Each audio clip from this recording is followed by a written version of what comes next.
Selamat pagi bagi kita warga jemaat GKPR dan simpatisan dimanapun berada. Kita jumpa kembali pada hari ini. Dan sebelum kita mulai karya pengabdian kita hari ini, mari kita mohon hikmat bimbingan Tuhan. Kita berdoa. Damai sejahtera Allah yang melampaui segala akal, itulah kiranya memelihara hati dan pikiranmu dalam Kristus Yesus Tuhan kita. Amin. Renungan hari ini tertulis dalam kitab Injil menurut Lukas pasal 6 ayat 27 sampai 28. Demikian tertulis dari Alkitab terjemahan baru 2. Tetapi kepada kamu yang mendengarkan aku berkata, kasihilah musuh-musuhmu, berbuatlah baik kepada orang yang membenci kamu, berkatilah mereka yang mengutuk kamu, berdoalah bagi mereka yang berbuat jahat terhadap kamu. But I say to you who are listening, love your enemies, do good to those who hate you, bless those who curse you, pray for those who mistreat you. Amin. Yang berbahagialah mereka mendengar serta memelihara kebenaran firman Tuhan. Amin. Tema kita hari ini mengasihi musuh. Nah, hari ini berbicara tentang bagaimana mengasihi musuh. Seringkali naluri manusia mengajarkan kita untuk membalas kejahatan dengan kejahatan, atau setidaknya menjaga jarak dengan orang-orang yang membenci kita. Namun dalam nas hari ini Yesus memberikan ajaran yang sangat radikal, bertolak belakang dengan cara berpikir dunia. Yesus mengajarkan untuk mengasihi musuh, berbuat baik kepada mereka yang membenci kita, memberkati orang yang mengutuk kita, dan mendoakan mereka yang berbuat jahat kepada kita. Ini bukan sekedar nasihat moral, tetapi panggilan bagi kita untuk hidup dalam kasih yang lebih tinggi, yaitu kasih yang mencerminkan karakter Allah sendiri.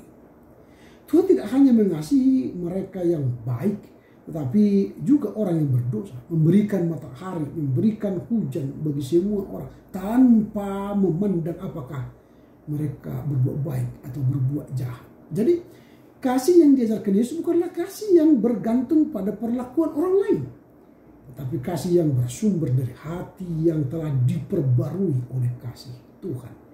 Ketika kita memilih untuk mengasihi musuh, kita menunjukkan bahwa kita adalah anak-anak Allah yang hidup dalam terang kasih karunia-Nya. Melakukan semua itu tidaklah mudah. Tetapi ketika kita mengantarkan Roh Kudus, kita akan dimampukan untuk mengasihi dengan kasih yang tidak terbatas pada perasaan, melainkan kasih yang merupakan keputusan untuk menaati perintah Kristus. Apa yang hendak kita renungkan di masa ini? Ada beberapa hal yang perlu kita renungkan. Yang pertama, kita harus memiliki kasih yang radikal. Jadi pertama itu kasih yang radikal.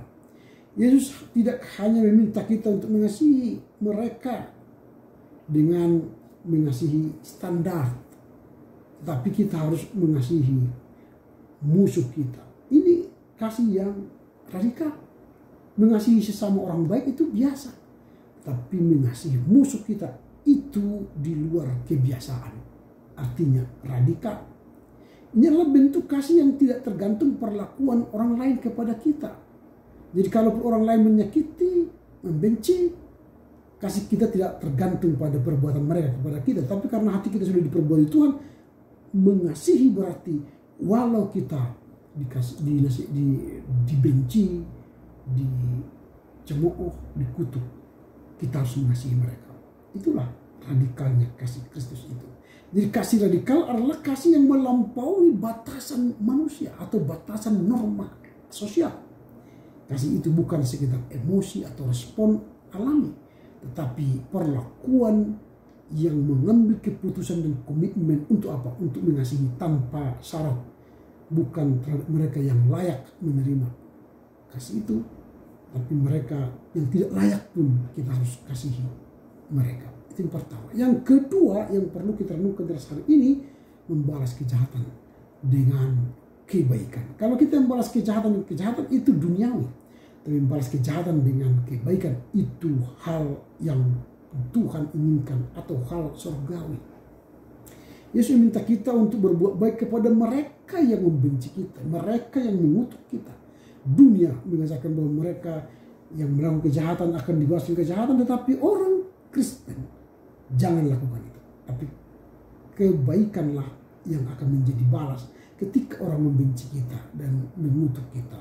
Artinya kejahatan kalahkanlah dengan kebaikan. Itu yang kedua. Yang ketiga, mengucapkan berkat bukan kutukan. Karena ketika seorang mengutuk, menyakiti atau membenci kita, jangan keluarkan respon yang negatif, tetapi beri respon yang positif dengan mengeluarkan kata yang membangun, yang memberkati mereka. Jadi kata-kata kita seharusnya bukan merusak tetapi membangun, bukan menghancurkan tapi memotivasi, sehingga mengucapkan berkat itu jauh lebih baik daripada mengucapkan kutuk. Berarti kita diajar untuk memilih kata-kata yang membangun, memotivasi bagi orang yang membenci kita. Berarti kata mengasihi orang dengan mengucapkan kata berkat, kita aktif untuk mengucapkan kata-kata yang membangun dan memberkati orang. Yang ketiga, itulah mengucapkan berkat bukan kutukan. Yang terakhir, apa yang hendak kita renungkan dengan hari ini, mendoakan orang yang berbuat jahat. Jadi kalau kita mengumpat atau membalas kejahatan kepada orang yang membuat jahat kepada kita, itu sama artinya kita tidak diperbarui Tuhan dalam hati kita belum bertobat, belum berubah. Tapi ketika kita mampu mendoakan orang yang membenci kita, yang berbuat jahat kepada kita, itu adalah kasih yang tertinggi. Jadi tugas kita ialah mendoakan mereka yang berbuat jahat kepada kita. Inilah beberapa hal yang perlu kita renungkan dengan hari ini. Yang pertama, kasih yang radikal. Dua, membalas kejahatan dengan kebaikan. Yang ketiga, mengucapkan berkat bukan kutukan. Dan yang keempat, mendoakan mereka orang yang berbuat jahat kepada kita. Karena itu, marilah kita melihat dan meneladani kasih Yesus yang mengajarkan bahwa kita harus mengasihi, bukan memusuhi.